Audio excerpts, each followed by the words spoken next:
Hai, Assalamualaikum warahmatullahi wabarakatuh dan salam sejahtera.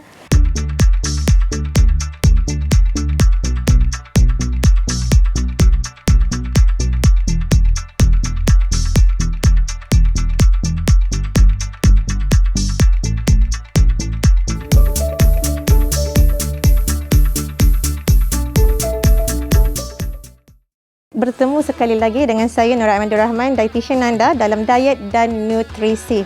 Jadi pada hari ini kita akan sambung topik pemakanan sukan, yang mana hari ini kita akan membincangkan pemakanan untuk tempoh kecederaan ataupun kita kata sports injury.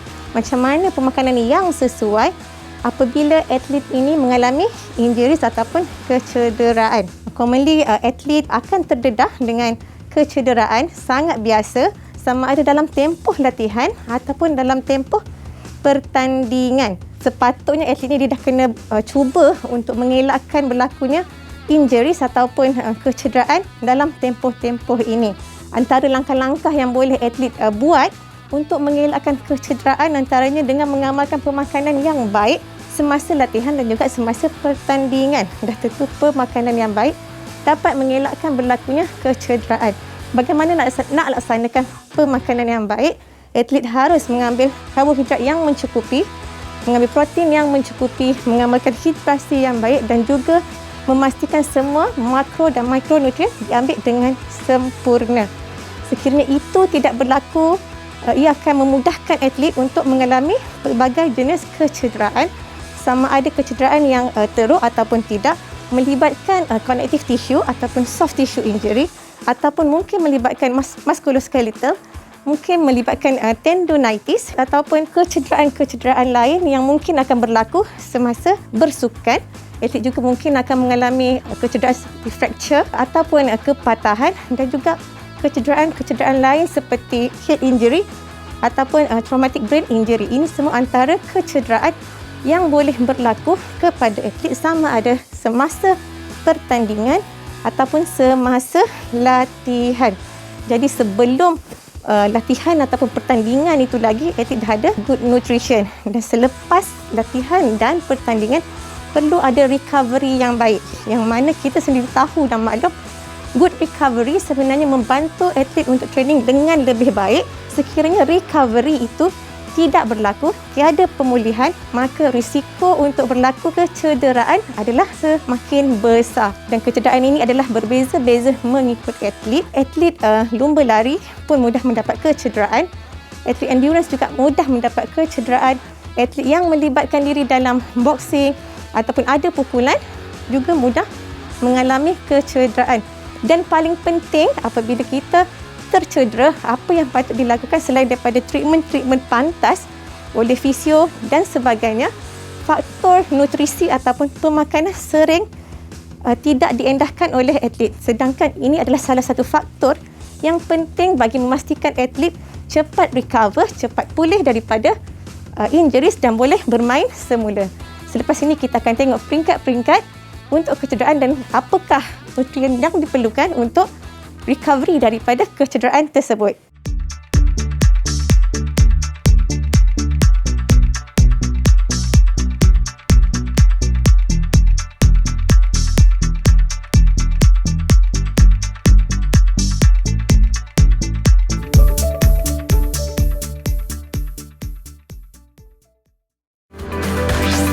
Didik TV KPM. Didik TV KPM.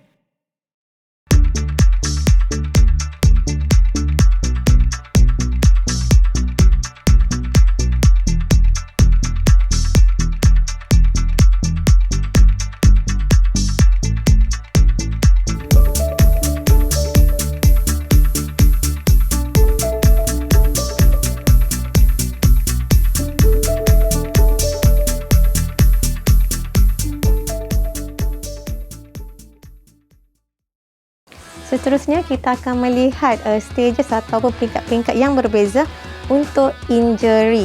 Bagi peringkat yang pertama adalah peringkat di mana tissue healing ataupun inactivity dan juga immobilization. Macam satu peringkat berlakunya proses penyembuhan dan juga proses pada peringkat yang tiada pergerakan ataupun aktiviti yang minimal. Itu adalah pada peringkat yang pertama untuk recovery bagi injury, inactivity dan juga tissue healing. Ini melibatkan semua tisu ataupun konektif tisu yang terlibat, sama ada tendon, ligament yang injured ataupun yang cedera. Kemudian kita akan pergi kepada stage yang kedua, dan ini adalah nutrition untuk proses rehab dan juga hypertrophy. Ini adalah dua stage yang kita akan tengok yang mana keperluan nutriennya berbeza untuk proses penyembuhan bagi kecederaan. Yang mana stage pertama ini adalah wound healing process ataupun proses penyembuhan, yang mana ia juga ada 3 peringkat yang berbeza dalam proses penyembuhan tersebut. Kita akan pergi kepada 3 peringkat, yang itu inflammation, proliferation, remodeling. Atlet perlu tahu semua peringkat ini supaya dia tahu bagaimana nak makan dengan betul, mendapatkan nutrien yang betul bagi mempercepatkan proses penyembuhan. Yang pertama adalah inflamasi ataupun keradangan, yang mana dalam proses ini akan berlaku pembengkakan, sakit, heat pada kawasan injured tersebut. Kemudian pada fasa yang kedua ataupun stage yang kedua daripada stage yang pertama ini adalah proliferation, yang mana penggantian tisu-tisu damage tersebut, penggantian kepada tisu-tisu yang telah rosak. Dan stage yang ketiga adalah pembinaan semula sel-sel tisu yang baru. Jadi dalam tiga peringkat ini penting untuk atlet faham dan tahu cara pemakanan yang betul supaya proses ini berlaku dengan lancar dan juga cepat supaya atlet boleh train ataupun compete semula. Okey, apakah yang diperlukan pada proses inflammation? Atlet boleh mengambil fish oil, nuts yang mana tinggi dengan omega 3 iaitu anti-inflammatory punya reason. Kemudian boleh juga mengambil makanan-makanan yang menghalang proses inflammation, antaranya tadi minyak yang baik daripada fish oil tadi, daripada olive oil juga, kemudian daripada minyak-minyak yang baik daripada nuts ataupun daripada seeds, daripada sumber-sumber kacang, almonds, cashew, yang mana ada lemak-lemak yang baik, yang mana kita nak omega 3 fatty acid ini membantu untuk mengurangkan inflammation. Inflammation itu perlu sebenarnya, kita bukan nak kurangkan terus ataupun elakkan inflamasi terus, tidak, tapi nak memastikan inflamasi itu tidak terlalu teruk sehingga melambatkan proses penyembuhan. Jadi pengambilan makanan ini boleh membantu mengurangkan kadar inflamasi. Dan pada stage ini juga atlet perlu elakkan mengambil makanan yang menyebabkan inflammation menjadi lebih teruk. Antaranya banyak mengambil makanan-makanan terproses yang kita tahu memang tidak baik untuk kesihatan atlet. Seterusnya mengambil makanan yang banyak dengan trans fat, trans fatty acid. Boleh lihat dekat label makanan-makanan yang tinggi dengan trans fat. Seterusnya mengambil lemak yang banyak daripada vegetable oil. Dan ini adalah antara makanan-makanan yang mana boleh meningkatkan lagi keradangan ataupun inflammation yang berada pada proses pertama ini. Okey. Seterusnya kita akan tengok pula bagaimana proses yang kedua, stage yang kedua dan ketiga. Dalam stage yang pertama bagi proliferation dan juga remodeling, apakah nutrien ataupun makronutrien yang diperlukan bagi proses untuk proliferation dan juga remodeling? Tenaga sangat penting pada masa ini. Kebiasaannya atlet yang injured sangat risau dengan kenaikan berat badan, yang mana dia tahu kalau dia tak training, dia bimbang akan ada pertambahan berat badan dan juga weight ataupun fat gain. Okey. Jadi sebenarnya atlet masih memerlukan tenaga yang agak tinggi dalam tempoh recovery ini supaya boleh mempercepatkan proses penyembuhan itu sendiri. Jadi kita nak tengok sebenarnya bila kita sebut tenaga, berapa banyak tenaga yang atlet perlukan dan kenapa ada peningkatan tenaga pada fasa ini. Kalau kita tengok contoh satu atlet yang berumur 14 tahun yang mempunyai berat lebih kurang 65 kg, mempunyai BMR ataupun basal metabolic rate yang lebih kurang 1600. Ini adalah contoh sahaja untuk kita comparekan, bandingkan, yang mana kita tahu walaupun atlet tidak lagi training, berada dalam tempoh recovery, dia masih memerlukan tenaga yang sedikit tinggi berbanding dengan sedentary sebenarnya. Okey. Kemudian kita akan tengok dia punya sedentary kita akan darab dengan activity factor ataupun stress factor 1.2, yang mana ini akan membawa kepada 1900. Dan sekiranya atlet itu training seperti biasa pada waktu-waktu yang biasa, kita akan panggil masa high exercise ataupun physical activity, kita akan gunakan 1.7. yang mana requirement atlet lebih kurang 2,700 kalori. Tetapi apabila injet ataupun dalam proses penyembuhan, kenaikan BMR akan berlaku lebih kurang 15 hingga 50%, bergantung kepada injuries ataupun kecederaan yang dialaminya. So kalau untuk atlet ini, bila kita tengok bila dia kecederaan, maknanya dia punya BMR ni akan meningkat sebanyak lebih kurang 20%, yang mana apabila kita darabkan dan kita akan dapat hasil lebih kurang 2,300 menggunakan BMR yang naik 20% dan juga aktiviti fizikal yang sama dengan sendiri 1.2, tetapi dia punya keperluan tenaga akan jadi 2,300. Dan ini jelas kita akan nampak sebenarnya pada waktu ini atlet sebenarnya perlu tenaga yang lebih tinggi daripada sedentary, tetapi rendah daripada waktu trainingnya. Jadi masih tinggi juga, dia berada di antara sedentary dan exercise. Jadi penting untuk atlet tahu berapa pengambilan tenaga apabila berlakunya kecederaan. Jadi pada waktu ini penting untuk atlet mengambil cukup tenaga, yang mana kurang pengambilan tenaga akan menyebabkan atlet lambat recover. Kemudian mengambil protein yang mencukupi. Pada fasa ini penting atlet mengambil protein lebih kurang 1.5 ke 2 gram per kg per day, dan pada fasa ini juga muscle protein synthesis berlaku dengan sangat banyak. Jadi penting untuk cukupkan tenaga, cukupkan pengambilan protein pada setiap hari, yang mana pastikan pada setiap waktu makan ada 20 hingga 40 gram protein setiap meal, yang mana ini akan bantu mempercepatkan proses pembaharuan tisu-tisu yang rosak.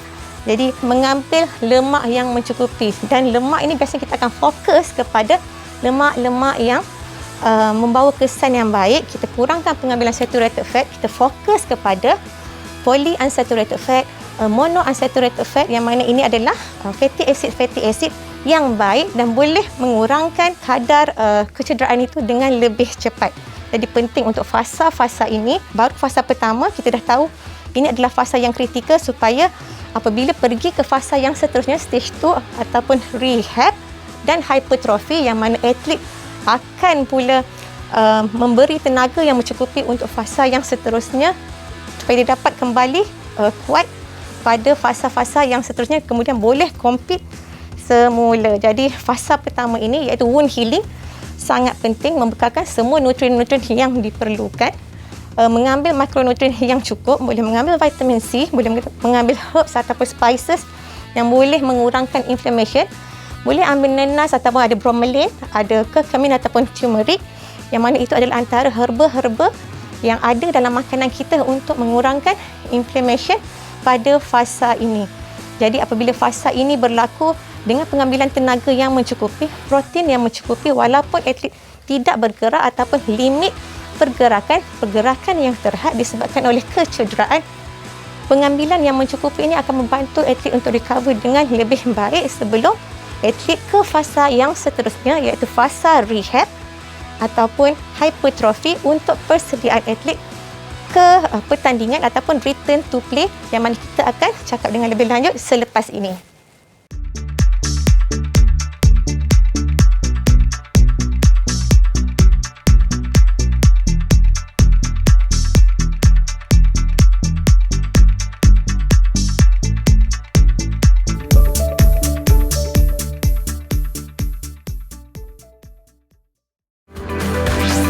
Didik TV KPM. Didik TV KPM.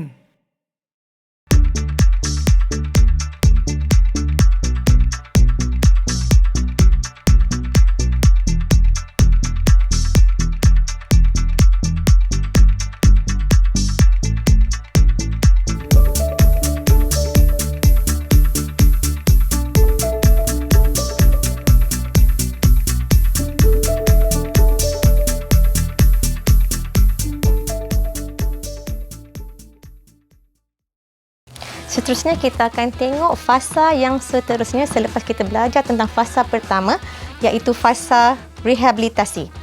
Bagi fasa yang kedua, iaitu fasa rehab, ini adalah fasa persediaan, yang mana penting untuk atlet memahami bahawa ini adalah fasa untuk progressive training. Dia akan training, dia akan start untuk train selepas dia dah selesai dengan fasa pertama yang injuries dan penyembuhan injuries tadi. Okay, jadi untuk fasa ini kita akan continue ataupun sambung pengambilan protein yang mencukupi. Untuk muscle protein synthesis, penting untuk atlet mengambil protein yang lebih kurang sama dengan fasa yang sebelumnya, iaitu 1.5 hingga 2 gram per kg body weight. Dan pada fasa ini juga jangan ada restriction of energy, jangan ada restriction of karbohidrat, kerana apabila kurangnya pengambilan karbohidrat ataupun tenaga pada waktu ini akan melambatkan proses pembentukan muscle atlet itu sendiri dan juga mengganggu proses muscle protein synthesis MPS itu tadi. Jadi atlet kena bijak untuk mengetahui yang pengambilan karbohidrat yang mencukupi sebagai sumber tenaga mampu memulihkan keadaan atlet dengan cepat dan maintainkan masa glycogen atlet itu. Jadi untuk fasa ini pengambilan karbohidrat haruslah mencukupi. Dan pada fasa ini juga atlet boleh berjumpa dengan dietitian ataupun nutritionist untuk mengetahui body composition atlet pada masa tersebut untuk kita mengira dengan tepat pengambilan tenaga yang diperlukan pada fasa ini, yang mana ia mungkin akan berubah-ubah disebabkan oleh perubahan body composition dan juga perubahan training ataupun exercise yang dilakukan pada tempoh ini, iaitu pada tempoh rehab, yang mana pada fasa ini dah ada muscle catabolism disebabkan oleh penggunaan otot-otot tersebut dan juga remodeling balik muscle tadi yang akan membantu atlet lebih bersedia ataupun nak melakukan satu proses hipertrofi di situ untuk cukupkan pengambilan tenaga, karbohidrat, protein dan juga pengambilan lemak yang mencukupi. Dan lemak yang kita fokuskan adalah PUFA, MUFA dan kurangkan saturated fatty acid dan juga trans fat. Selain daripada keperluan-keperluan ini, atlet juga boleh fokus kepada pengambilan mikronutrien, yang mana mikronutrien ini juga boleh membantu untuk mempercepatkan proses penyembuhan, seperti pengambilan zinc yang mencukupi, pengambilan kalsium dan vitamin D yang mencukupi, yang mana semua mikronutrien ini membantu meningkatkan proses wound healing, pada masa yang sama membantu untuk wound healing yang melibatkan tulang untuk kalsium dengan vitamin D. Dan makanan-makanan seperti protein sememangnya kaya dengan zinc untuk mempercepatkan proses ini berlaku. Okey, jadi kena ambil zinc, kena pastikan ada pengambilan vitamin D dan juga kalsium yang mencukupi dalam tempoh ini. Pengambilan vitamin A juga membantu untuk immune system yang lebih baik. Pengambilan antioksidan, vitamin C, vitamin E yang boleh membantu proses ini menjadi lebih cepat.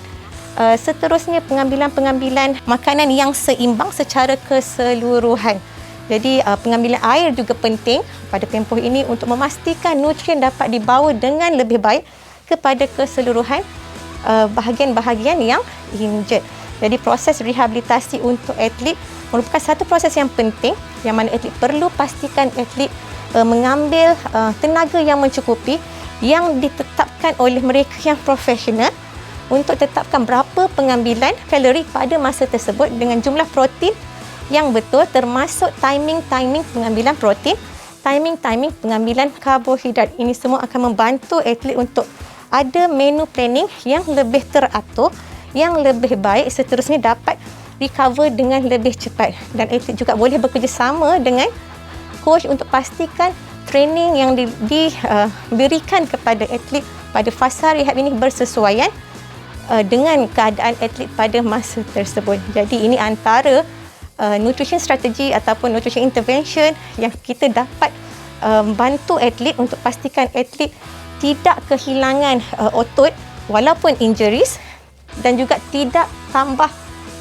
weight gain ataupun tidak ada weight gain ataupun penambahan lemak yang ketara walaupun dalam tempoh recovery daripada injuries.